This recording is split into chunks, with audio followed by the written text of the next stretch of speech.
19వ అధ్యాయం 19వ వచనంలో, మరియు పిలాతు యూదుల రాజైన నజరేయుడు యేసు అను పై విలాసము రాయించి సిలువ మీద పెట్టించాను. దాన్ని వ్యాఖ్యానకర్త ఎలా చెప్పుకొచ్చారంటే 19వ అధ్యాయం 1 నుంచి 16 వరకు glory marked and condemned.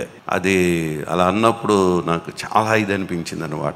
Mahima marked అంట, వెక్కిరించబడిందంట మహిమ, మరియు కండెమ్డ్, ఖండించబడిందంట. ఈ చివరి అధ్యాయాలు మనకి చాలా హార్ట్ టచింగ్ అనమాట. ఇదే మనకి ఎలా కనబడుతుందంటే, నేరం చేయని వ్యక్తి నేరం చేసినట్లుగా నిరూపించి సిలువ వేయడం. చాలా విచిత్రం ఏంటంటే, వాళ్ళేమో అలా అనుకుంటున్నారు, నేరం చేయకుండా నేరాన్ని మోపాం, సిలువ వేసేస్తున్నాం, ఇతని సిలువకు అప్పగిస్తామని. చుట్టూ ఉన్నటువంటి వారు రోమీలు, యూదులు వాళ్ళందరూ ఎదురు చూస్తూ ఉన్నారు ఆ సిస్టమ్ ప్రకారంగా. కానీ ఇదంతా తండ్రి చిత్తము నెరవేరటం కొరకు, మనందరి కొరకు ప్రాణం పెట్టుట కొరకు జరుగుతుంది. అసలు అది చూడండి, మనం కొన్నిసార్లు చాలా దుఃఖం కలిగిద్ది, ప్రభు మన కొరకు సిలువ వేయబడ్డాడు, అయ్యో అంత సిలువ, అంత బాధపడ్డాడు అని అంటే, ఆయన పడాలి, అది తండ్రి అలా పంపించాడు. అదే మనం వింటాం దీంట్లో. 19వ అధ్యాయం 17 నుంచి 30 వరకు గ్లోరీ క్రూసిఫైడ్ అంటాడు, మహిమ సిలువ వేయబడిందంట. పైనేమో మొదటి 16 వచనాలు మహిమ వెక్కిరించబడింది, మహిమ ఖండించబడింది. రెండవ భాగం 17 నుంచి 30 వచనాలు చూస్తే గ్లోరీ క్రూసిఫైడ్, మహిమ సిలువ వేయబడింది. 31 నుంచి 42 వరకు వచనాలు చూస్తే గ్లోరీ బర్రీడ్ అని ఉంటుంది, అంటే మహిమ సమాధి చేయబడింది. అది చూడండి, ఆ మూడు మనం అలా చదువుతాం, కానీ తర్వాత ఏమవుతుంది, ఆయన 3వ దినాన్ని తిరిగి లేచిపోతాడు. అసలు అద్భుతం అనమాట. అలా ఈరోజు ఈ సువార్తలో రికార్డు చేయబడ్డాయి. ఈయన యూదుల రాజు నజరేయుడైన యేసు. పిలాతు రాసిన దానికి ముందు పాలకులు ఆమోదించలేదు. పిలాతు ఈయన యూదుల రాజని చెప్పుకున్నాడు కదా, యూదుల రాజే అని రాయించేశాడు. 19:21-22లో, నేను యూదుల రాజునని వాడు చెప్పినట్లు వ్రాయము గాని యూదుల రాజను రాయవద్దని యూదుల ప్రధాన యాజకులు పిలాతుతో చెప్పగా, పిలాతు నేను రాసినదేమో రాసి తిని అంటాడు. యూదుల రాజనని యేసు చెప్పాడని రాయమంటాడు. అలా రాయలేదు. ఇతను ఎలా రాయించాడు, యూదుల రాజైన నజరేయుడగు యేసు అని రాశాడు. ఆయన చెప్పాడు ఇలా అని రాయమన్నాడు. నేను అలా కాదు, నేను రాసిందేదో రాశాను అని ఆయన చెప్పాడు. పస్కా పండుగలో విడుదల చేయి వాడుక కలదు కదా, నేను యూదుల రాజును విడుదల చేయటం మీకు ఇష్టమా అని వారిని అడిగాను. అయితే వారు వీనిని వద్దు, బరబ్బాను విడుదల చేయమని మరలా కేకలు వేశాయి. ఆ బరబ్బా బందిపోటు దొంగ. వాళ్ళకి చాలా కక్ష, ఈర్ష్య, ద్వేషం అసలు లోపల మండిపోతా ఉంది. వాళ్ళు ఇదంతా జరుగుతుంటే చుట్టూ ఉన్నటువంటి నాయకులు వాళ్ళందరూ మధ్యలో. అప్పుడు అడిగాడు, యేసు చనిపోవాలని తాము కోరుకుంటున్నాము, యూదులు ఇప్పటికీ స్పష్టం చేశారు. 18:31 వచనంలో మనం చూస్తే, పిలాతు మీరు అతన్ని తీసుకుని పోయి ధర్మశాస్త్రము చొప్పున అతనికి తీర్పు తీర్చుడనగా, పాపము చేయనటువంటి దేవుని కుమారుని పాపము చేసినటువంటి వ్యక్తిగా అతన్ని సిలువ వేయడానికి వాళ్ళు సిద్ధపడ్డారు. యోహాను సువార్త 18:22లో కూడా ఆయన ఈ మాటలు చెప్పినప్పుడు దగ్గర నిలిచిన బంట్రోతులొకడు ప్రధాన యాజకునికి ఇలాగ ఉత్తరం ఇచ్చుచున్నావా అని చెప్పి యేసును అరచేతులతో కొట్టాను. వాళ్ళ మధ్యలో అక్కడ జరిగినటువంటి కార్యాన్ని అక్కడ మనం చూస్తాం, దాన్ని అన్న ఎదుట జరిగినటువంటిది అది. ఇలా ప్రతిదీ పిలాతు కూడా మరొక చోట మనం చూసినప్పుడు కైఫా మరియు కౌన్సిల్ ముందు మత్తయి సువార్త 26-67లో కూడా కనబడుతుంది. అప్పుడు వారు ఆయన ముఖం మీద ఉమ్మివేసి ఆయనను గుద్దిరి, కొట్టారు, గుద్దారు, యూదుల రాజును రాశారు, హేళన చేశారు. సైనికులు కూడా 19:1-3 వరకు అప్పుడు పిలాతు యేసును పట్టుకుని ఆయన కొరడాలతో కొట్టించారు. సైనికులు ముండ్ల కిరీటమును అల్లి ఆయన తల మీద పెట్టి ఊదారంగు వస్త్రము ఆయనకు తొడిగించి ఆయన ఎద్దకు వచ్చి, యూదుల రాజా శుభమని చెప్పి ఆయనను అరచేతులతో కొట్టారు. ఇవన్నీ చూడండి అసలు, అంటే ఏ విధంగా వాళ్ళు హింసిస్తున్నారో, ఏ విధంగా హేళన చేస్తున్నారో చదివాం మనం గతంలో. మళ్ళీ ఇప్పుడు వాటిని గుర్తు చేసుకుంటున్నాం. అంటే అతని కలువరికి తీసుకుని వెళ్లే ముందు సైనికులు అతన్ని ఎగతాళి చేసి, మార్క్స్ 15:19 మీరు చదివితే అక్కడ కూడా ఆయనను ఏ విధంగా కొట్టారో చాలా స్పష్టంగా రాశారు. 15:19 మరియు రెల్లుతో ఆయన తల మీద కొట్టి ఆయన మీద ఉమ్మివేసి మోకాళ్ళుని ఆయనకు నమస్కారము చేసిరి. ఏమని చేశారు అంటే, యూదుల రాజు అన్నావు కదా, నువ్వు రాజు అని చెప్పుకున్నావు కదా, అంటే ఆయన రాజే, కానీ వాళ్ళు గుర్తించట్లేదు. రాజులకు రాజు, ప్రభులకు ప్రభు. ఆయన మన కోసం ఎంత బాధపడ్డాడో, పిలాతు ఆయనను యూదుల రాజు అని పిలిచాడు. నేను యూదుల రాజును విడుదల చేయటం మీకు ఇష్టమా అంటే అది ఎగతాళా, అసలు నిజమా? నిజంగా వాళ్ళు గుర్తించారా?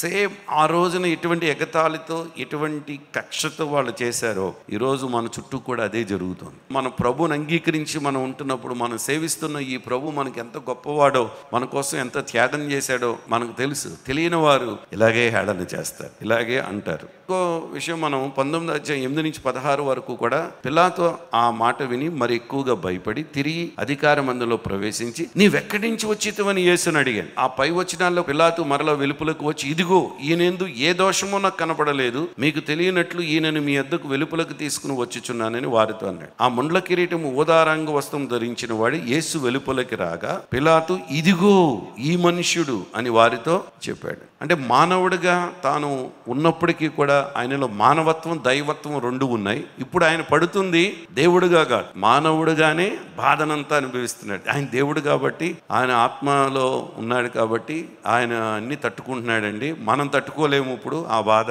అని మనకు అనిపిస్తుంది. కానీ మానవుడిగా ఉండే ఆయన ఇదంతా భరిస్తూ వచ్చాడు, ఇదంతా మోస్తూ వచ్చాడు. ఇవన్నీ మనం ఇక్కడ చూస్తుంటే ప్రతీది కూడా ఆయన మాట్లాడుతున్న ముండ్ల కిరీటము యేసు మెస్సియాతనాన్ని హేళన చేసే విధంగా ఎగతాళి కిరీటాన్ని చూపిస్తూ ఆయన తలలోకి ఆ పుర్రెలోకి చొచ్చుకుని పోతూ ఆయన ముఖాన్ని రక్తమయంగాను వికారంగాను చేసేసాయి. ఓదారంగు వస్త్రము తొడిగించి ఎగతాళి పూర్వకమైనటువంటి రాజవస్త్రాన్ని, ఇవన్నీ ఎలా ఉందంటే అక్కడ వస్త్రాలు కానీ ఆయన కిరీటం కానీ ఆయన చేస్తున్న ప్రతిదీ ఎగతాళితో ఉందన్నమాట. వాళ్ళు చేసేది, వాళ్ళు అనుకుంటున్నారు అట్లా. కానీ అదేమైంది తర్వాత? అది గొప్ప మనకు రక్షణ తీసుకొచ్చింది, మనకు గొప్ప బలాన్ని మోక్షాన్ని తీసుకొచ్చింది. హల్లెలూయా. మనం చూసే విధం కూడా అలాగే ఉండాలి. యూదుల రాజా శుభమని అనడంలో సీజర్ కైసరుకు ఆ విధంగా చెప్తూ ఉంటారు. రోమా చక్రవర్తి కోసం వాళ్ళు వాడే బిరుదు అనమాట. పిలాతు నిర్ణయమై తుది నిర్ణయం అండి. తాను ఏ నిర్ణయం చేస్తాడో అదే నిర్ణయం, తాను ఏమనుకున్నా. కానీ యూదులు ఈ విషయాన్ని విడిచిపెట్టలే. తాను తుది నిర్ణయం వచ్చేటప్పటికి ఏమన్నాడు, మనం పస్కా పండుగ రోజున ఒకరిని విడుదల చేయటం అనేది ఆనవాయితీ, యూదులు మాత్రం విడిచిపెట్టలేదు. ఇదిగో ఈ మనుష్యుడు అంటే లాటిన్ లో ఏకే హోమో అనే పదాన్ని వాడారు. ఇదిగో ఈ మనుష్యుడు అనే పదంలో అంటే ఆయనలో ఉన్నటువంటి మానవత్వం చూపించడం మాత్రమే కాకుండా, ఎందుకు ఈ మనుష్యుడు అంటే ఈయన రాజు అన్నాడు, ఈయన దేవుని దగ్గర నుంచి వచ్చానన్నాడు, మెస్సయ్య అంటున్నారు, ఈ మందిరాన్ని నేను 3వ దినాన్ని తిరిగి కట్టిస్తానంటున్నాడు. ఇటువంటి కార్యాలు చేస్తున్నటువంటి ఈయన ఇప్పుడు ఏమీ చేయలేని స్థితిలో ఉన్నాడు. ఈ మనుష్యుడు అంటే ఇంకో మాటలు చెప్తే ఈ నిస్సహాయుడు, ఈ నిస్సహాయుడిని చూడండి అంటున్నాడు. ఏమీ చేయలేనటువంటి స్థితిలో ఉన్నటువంటి, ఏం చేయలేడా ప్రభు? ఏమీ చేయలేడా చెప్పండి? ఏమైనా చేయగలడు, ఎంతైనా చేయగలడు. కానీ దీని అంతట్లోనూ మనం గమనించవలసింది ఏంటంటే మనము రక్షణ పొందటం కొరకు ఆయన ఈ సిలువను భరించవలసిందే, ఆయన మరణించవలసిందే. కేవలం మన కొరకే ఇదంతా చేశాడు, నా కొరకే, నీ కొరకే, మన కొరకు చేశాడు ఆయన ఇదంతా అనే భావాన్ని తెలియజేస్తుంది. ఎగతాళి పూర్వకమైన రాజదుస్తులతో చూడటానికి యేసు హృదయం విదారకంగా అక్కడ కనబడుతుంది. యోహాను సువార్త నేపథ్యంలో ఈ వాక్యాలు యేసు మానవ స్వభావాన్ని గురించి నొక్కి చెబుతున్నాయి అన్నమాట, ఈ మనుషుడు అనే దాంట్లో. అంతేకాక జకరియా ప్రవచనం 6:12 వచనంలో చూస్తే మెస్సయా ప్రవచనాలు కూడా చూపిస్తున్నాయి. ఈ వాక్యాన్ని చదువుతుంటే ఎంత బలం అనిపిస్తుందో. జకరియా ప్రవచనం 6:12 వచనంలో అతనితో ఇట్లనుము, సైన్యములకు అధిపతికి యెహోవా సెలవిచ్చినదేమనగా, చిగురు అను ఒకడు కలడు, అతడు తన స్థలములో నుండి చిగుర్చును, అతడు యెహోవా ఆలయము కట్టును అంటాడు. అక్కడ చిగిర్చేవాడు అనమాట. అంటే ఇది జకరియా ప్రవచనం. మరణశిక్ష విధించే అధికారం యూదులకు లేదని పూర్తిగా తెలిసినప్పటికీ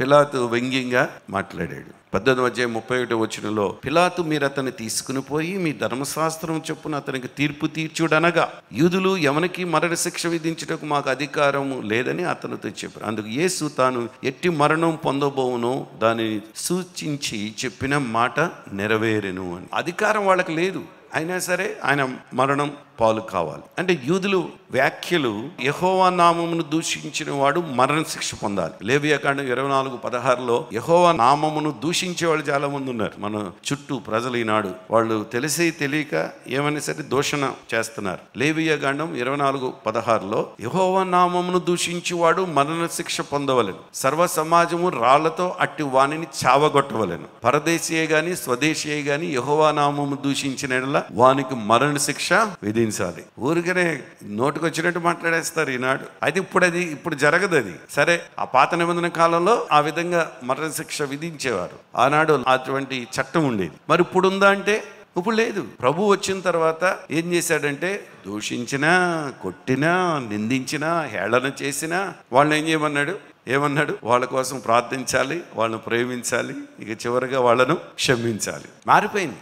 అయితే దేవుని నామాన్ని వ్యర్థముగా ఉచ్చరిస్తూ దేవుని కొరకు జీవించకుండా అలా జీవించేవారు తీర్పు దినాన్ని మాత్రం తప్పించుకోలేరు. డెఫినెట్గా వారికి అది ఉంటుంది. అది యోహాను సువార్త 5:18 ఆయన విశ్రాంతి దినాచారము మీరుట మాత్రమే కాక దేవుడు తన సొంత తండ్రి అని చెప్పి తను దేవునితో సమానముగా చేసుకుని గనుక ఇందు నిమిత్తము యూదులు ఆయనను చంపవాలని మరి ఎక్కువగా ప్రయత్నము చేశారు. అదిగో ఆ కక్ష అన్నమాట. అదే ఈ 19వ అధ్యాయంలో మనకు కనబడుతుంది. 8వ అధ్యాయం 59వ వచనంలో కూడా, కాబట్టి వారు ఆయన మీద రువ్వుటకు రాళ్ళు ఎత్తిరి కానీ యేసు దాగి దేవాలయంలో నుండి బయటకు వెళ్ళిపోయాను అని. అంటే మొదటి నుంచి ఆయన మీద నేరారోపణ చేయటము, ఏదో ఒక విధంగా కొట్టాలి, ఏదో విధంగా శిక్షించాలి అనే దానితోనే ఉంటూ వచ్చారు. 10వ అధ్యాయం చూస్తే 31వ వచనంలో యూదులు ఆయనను కొట్టవల్లని మళ్ళా రాళ్ళు చేత పట్టుకొనగా, తర్వాత 33వ వచనంలో అందుకు యూదులు నీవు మనుష్యుడివై ఉండి దేవుడనని చెప్పుకొనుచున్నావు గనుక దేవ దూషణ చేసినందుకే నిన్ను రాళ్లతో కొట్టుదుము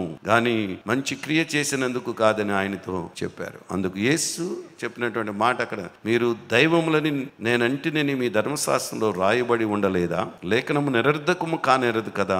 దేవుని వాక్యం ఎవరికి వచ్చినో వారు దైవంలోని చెప్పినట్లా నేను దేవుని కుమారుడని చెప్పినందుకు తండ్రి ప్రతిష్ఠ చేసి ఈ లోకంలోనికి పంపిన వానితో నీవు దేవదోషణ చేయుచున్నావని చెప్పుదురా? నేను నా తండ్రి క్రియలు చేయని ఎడల నన్ను నమ్మకుడి, చేసిన ఎడల నన్ను నమ్మకున్నను. తండ్రి నా యందు నేను తండ్రి యందును ఉన్నామని మీరు గ్రహించి తెలుసుకున్నట్లు ఈ క్రియలను నమ్ముడని వారితో చెప్పాను. అయినా సరే వారు మరలా ఆయనను పట్టుకుని చూచిరి కానీ ఆయన వారి చేతి నుండి తప్పించుకొని పోయాను అనేవారు. ఎన్నిసార్లు తప్పించుకొని ఈ ప్రతి సమయంలోనూ ఏదో విధంగా నేరారోపణ. పిలాతు యూదుల రాజు అని ఎందుకు రాయించాడంటే పిలాతు మరీ ఎక్కువగా భయపడ్డాడు. ఆ రోజు ఉదయాన్నే అతని భార్యకు వచ్చిన కళ అతని కలవరు పెట్టింది. అసలు విషయం చూడండి. మత్తయి సువార్త 27:19 వచనంలో అతడు న్యాయపీఠము మీద కూర్చుని ఉన్నప్పుడు అతని భార్య, నీవు ఆ నీతిమంతుని జోలికి పోవద్దు, ఈ ప్రొద్దు ఆయన నన్ను గూర్చి నేను కలలో మిక్కిలి బాధపడితేనని అతని యొద్దకు వర్తమానం పంపించింది.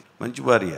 అసలు తనకు వచ్చినటువంటి కళను చెప్పిందనమాట. ఆ నీతిమంతుని జోలికి నువ్వు పోవద్దు. అది భయం. ఈ వాక్యాలన్నింటిలో కూడా యేసు ఆవిర్భావం గురించి ఆయన ప్రత్యర్థులు తరచుగా అభ్యంతరాలు చుట్టూ లేవనెత్తినప్పటికీ కూడా వీటన్నిటిలో కూడా ఆయన ఎక్కడి నుంచి వచ్చాడు ఇటువంటివి మనకు కనబడతాయి. దీంట్లో ఇంకొక వచనం ఉంటుంది, వేర్ ఆర్ యు ఫ్రమ్, నువ్వు ఎక్కడి నుంచి వచ్చావు. దేవుళ్ళు మనుషులుగా భూమిపైకి రావడం గురించి రోమన్లు, గ్రీకులు అనేక అపోహలు కలిగి ఉన్నారు. వాళ్ళు అపోస్తల కార్యములు 14వ అధ్యాయం జనసమూహం పౌలు చేసిన దాన్ని చూచి లుకోనియా భాషలో దేవదూతలు మనుష్య రూపము దాల్చి మన ఎదుగు దిగి వచ్చి ఉన్నారని కేకలు వేసి ఏం చేశారంట, బర్నబా దుపతి అనియు పౌలు ముఖ్య ప్రసంగి అయినందున అతనికి హెర్మే అనియు పేర్లు పెట్టి, తర్వాత 13వ వచనంలో పట్టణమునకు ఎదురుగా ఉన్న దుపతి యొక్క పూజారి ఎడ్లను పూదండను ద్వారములకు తీసుకుని వచ్చి సమూహంతో కలిసి బలి అర్పింపవలనని. ప్రభువేమో ఇలా వచ్చి ఈ కార్యాలు చేస్తుంటే ఆయన రాజుగా, ఆయన దేవుడిగా ఆయన గుర్తించట్లేదు. పౌలు బర్నబాను పట్టుకుని ఏమంటున్నారు వాళ్ళు, దేవతలంట, పరలోకం నుంచి మనుషుల రూపం దాల్చారని. ఒక కుంటివాడిని బాగు చేసేటప్పుడు ఈ రోజుల్లో పరిస్థితి అలా ఉంది. బయట ఏదైనా ఒక జిమ్మిక్కో, ఒక మెస్పరిజమో, లేకపోతే ఒక మాయో జనాల్ని మాయ చేసే వాళ్ళని చూస్తే వాళ్ళు వెంటబడుతున్నారు, వాళ్ళతో చెప్పించుకుంటారు, వాళ్ళు వెంటబడతారు, వాళ్ళు దేవుళ్ళని దేవతలని వాళ్ళని కొలుస్తారు. అందుకే అలా అనగానే చూడండి వీళ్ళిద్దరు ఏం చేశారు, పౌలు బర్నబాలు అసలు ఆహా అయితే మా కాళ్ళు మొక్కండి, మమ్మల్ని ఇంకా మీరు ఆరాధించండి. అపోస్తలుడైన బర్నబా, పౌలు ఈ సంగతి విని తమ వస్త్రములు చింపుకొని సమూహంలోకి చొరబడి అంటారు చూడండి. తర్వాత అయ్యలారా మీరెందుకు ఇలాగ చేయుచున్నారు, మేము కూడా మీ స్వభావం అంటే స్వభావం గల నరులమే. మీరు వ్యర్థమైన వాటిని విడిచిపెట్టి ఆకాశమును, భూమిని, సముద్రమును, వాటిలో ఉన్నటువంటి సమస్తమును చేసినటువంటి ఆయన గత కాలంలో సమస్త జనులకు తమ తమ మార్గములందు నడవనిచ్చినటువంటి అటువంటి దేవుణ్ణి మీరు ఆరాధించండి అంటాడు. అయినను ఆయన ఆకాశము నుండి మీకు వర్షమును ఫలవంతమైన ఋతువులను దయచేయచ్చు, ఆహారమును అనుగ్రహించచ్చు, ఉల్లాసంతో మీ హృదయములను నింపుచు ఉన్నటువంటి దేవుణ్ణి మీరు ఆరాధించండి, అంతేగాని మేము కాదు అని చెప్పేవాళ్ళు మనమైతేనా? ఆరాధించండి, ఇంకా మమ్మల్ని పొగడండి, ఇంకా చెప్పండి, ఇంకా చెప్పించుకుంటానికి ప్రయత్నం చేస్తూ ఉంటాం. యేసు చేసిన అపరాధాన్ని బట్టి పిలాతు ఒప్పించబడలేదు, కానీ యూదులు తీవ్రంగా ఒత్తిడి చేసిన తర్వాతే పిలాతు యేసునకు మరణ శిక్ష విధించాడు.